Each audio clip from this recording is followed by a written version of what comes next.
Hi, Susan McNeil here, writer, filmmaker. Welcome back to my vlog. Today I'm a bit more somber because of a video I recently came across. I posted it on my Facebook and Instagram yesterday. And for more context, I would encourage you to check out the video. So the video is about this woman. She's 22 years old and she killed her baby. Her kid, the baby was 1 year, 9 months. She drowned her in a drum. So, and I need you to watch the video to just understand the full context. When you watch it, the way she talks and the way she tells you why she did it because she felt stuck. She had the kid outside wedlock while she was in her first year of university. The father never wanted the kid. He gave her an abortion pill, and she wanted an abortion too, but her sister wouldn't let her, so she kept the baby. And her course in school was disaccredited, and so just the almost 2 years she had the kid, she just felt, stuck. And when you hear her speak, she speaks with a lot of nonchalance, but like you can see that she's depressed. I'm no psychologist or psychiatrist, but you can see this person has really lived a hard life. Like even when she says she was 22, like she doesn't look 22, she looks a lot older. You can see the stress on her features, and it absolutely broke me because mental health, especially in Black and African communities, still has this negative stigma attached to it. And it shouldn't, because the truth is that some people, one, are born that way. Some people, it just happens, life happens. And then secondly, like here in Nigeria, we put a lot of emphasis on motherhood and, the necessity for every woman to be a mother. First of all, every woman doesn't need to be a mother. If someone doesn't want a kid, they don't want a kid. We shouldn't really, push it. Society just expects, okay, you get to a certain age, now is the time. And then thirdly, and most importantly, we need to take away the negative stigma for women who have kids outside of wedlock. Like, things happen. This lady said like she wasn't raped because she went to the place, but that it was forced sex. So I don't know the full story, but she never wanted, the kid from day one. And it made me think, like, if society didn't have all this, negative attachment that we lay on, being a single mother, then a lot of, issues like this won't come up. Because in other countries, for instance, I lived in South Africa for many years, it's extremely common for people to be single mothers, and there's absolutely no shame. When I first lived there, I was horrified by the notion, but as I lived there, what's the big deal? These things happen. But what killed me the most with this video, what unraveled me the most is it kind of changed my worldview a little bit. So I am pro-life, which means I actually don't believe in abortions. I don't support it, except for 3 reasons. 1, if the woman was raped. If she's raped, it's her choice. She can do what she likes. I don't judge at all. 2, if it's a health risk to the mother, then I understand, like, she shouldn't die, just to bring a kid into the world. And 3, if the kid is diagnosed with some, terminal illness that they're either going to die anyway or they're going to, their life is just going to be horrible, I understand terminating the pregnancy for those 3 reasons. But the problem with society and the world at large today is that most abortions are done by people, 2 adults who had unprotected consensual sex, and then now don't want to own up to the responsibility of raising that kid. So that's why I've just never supported it, because I'm like, well, you had unprotected sex as an adult. What did you think was going to happen? But after watching this video, man, like, I don't know. It made me think, because as much as I don't support abortion, if her sister had just let her, which is worse? I know at a certain age the baby feels a little bit of pain when they're poked out, but what that pain isn't compared to drowning your kid in a drum. And she made 5 attempts before the kid finally died. Like, the drum had a cover, she put her in standing, and then the kid could push the cover out, so she added more water and put her again, and the kid could still push the cover out. Then she put her in upside down, closed it, brought her out after a few minutes. She was still alive. Put her in again for a couple more minutes, brought her out. She was still alive. Then she put her in the third time and left her for longer, and then she was dead. Like, imagine the trauma. Imagine at that age, like the kid was almost 2. At that age, you know your mother, and your mother is your entire world. Initially she'll probably think, oh, it was all a joke, but when she put her in upside down, just imagine the pain and the fear and the terror of the kid just being alone.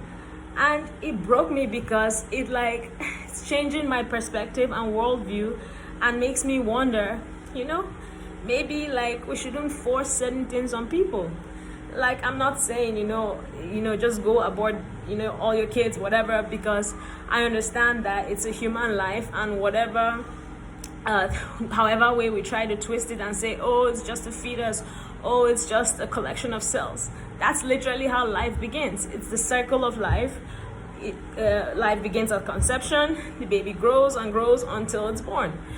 But now it made me wonder, because especially in Nigeria, apart from the way people get rid of their children, even it reminded me of in 2005, we actually found a baby that someone had gotten rid of, and the baby stayed in our house for a week until we could find a safe home for the kid. And you have many stories on the news of women throwing their kids away, or one lady found a baby in a toilet tank. It's sick. It's very sick. Or even what women do to themselves, because here in Nigeria, abortions is illegal. Women use hangers and really destroy their insides. My dad is a gynecologist, and the horror stories he'll tell you when he worked here in Nigeria of the things women did to themselves. I remember one time being actually in the hospital with him, and this lady brought her daughter, and she was crying, and the daughter was she stunk so badly and she needed surgery immediately because she was dying. And my dad performed the surgery, and he said her entire insides were rotten because she had gone to some quack who destroyed everything, and they had to literally remove everything, all her female organs, her womb, her fallopian tubes, ovaries, everything. And they had to even scrape portions of her liver, her kidneys, because she was running on the inside while still alive. So as much as I hate that my worldview is changing, sometimes I wonder, why do we put all this pressure on people? Because people snap, man, and people do things. And I'm not justifying in any way what this woman did, because the whole time I watched the video, I just kept thinking, why not just give the kid away? Why not just, leave her in the market or something? Let somebody else, find her and take care of her. That's why, in the US, they have this law, for fire stations, where a woman can just go leave her baby there, and no questions will be asked. No one will ask for her identity or ask her why she's doing that. They'll just quickly take the baby from her. And maybe we need, institutions like that, which we actually do have. My sister is a social worker, and part of her job is finding kids homes. So there are places like that, people. So if you need help, seek help. Mental health isn't a shame. It isn't, a disgrace, especially postpartum. It's real. Postpartum depression, postnatal, but when women give birth, especially when they're alone, you go through all that trauma of carrying this child and giving birth to it. Not everyone functions. Not everyone is cut out for that. And it's no shame. It's no disgrace. We should stop, attaching all these negative stigmas to it. It's wrong. And it's just what causes all the problems in our society. So please, please, please, if you're in trouble right now and if you need help, if something is going on, seek help. There's people who will help you. Not everyone will judge you. For instance, I was actually quite encouraged when I read the comments under the video. A lot of people, a lot of people didn't condemn her. Of course, there were some that did, but a lot of people recognized that she was depressed and struggling with depression. And a lot of people, could see that she wasn't well, because she's not. So, guys, when we say love each other and be kind to each other, it's not just empty words. We need to really, seek to be there for human beings, because there are people out there who have no hope. They don't know. Oh God. They don't know that there's more out there. Like this lady said in the video, she's like, I don't think things will change for me. I think God hates me. And some people genuinely believe like that. So let's just try, okay? If you need help, seek it. There will be someone who will help you. If you don't want your kid, give it to someone. There are so many women that want babies that can't have them. Give it to someone who will love the kid and take care of the kid. I know abortion is not always the answer, but hey, if you need to do it, if that will prevent you from killing your kid later, then you know what? I'm going to add that to the list. If you think you're going to kill your child at some point later, go ahead, abort.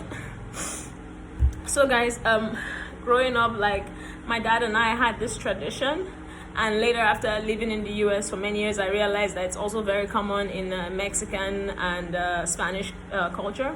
So when someone dies, like my dad and I will light a candle, even if we don't know the person personally.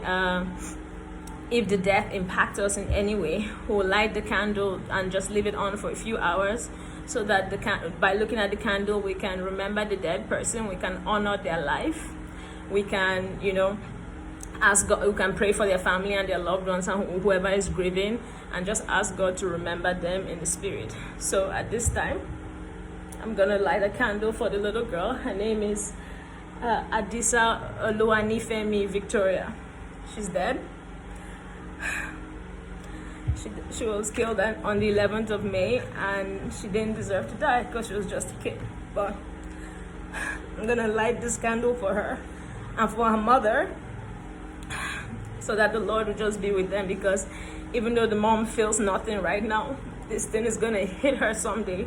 She turned herself to the police and she's gonna be in prison, and she feels like living in prison is better than the life she's been leading. And I know it may not be anytime soon, but one day it will hit her that she killed her own baby. So may the Lord also be with her at that time.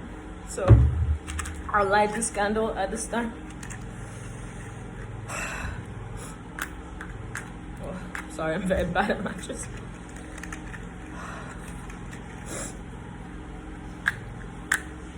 Oh my God.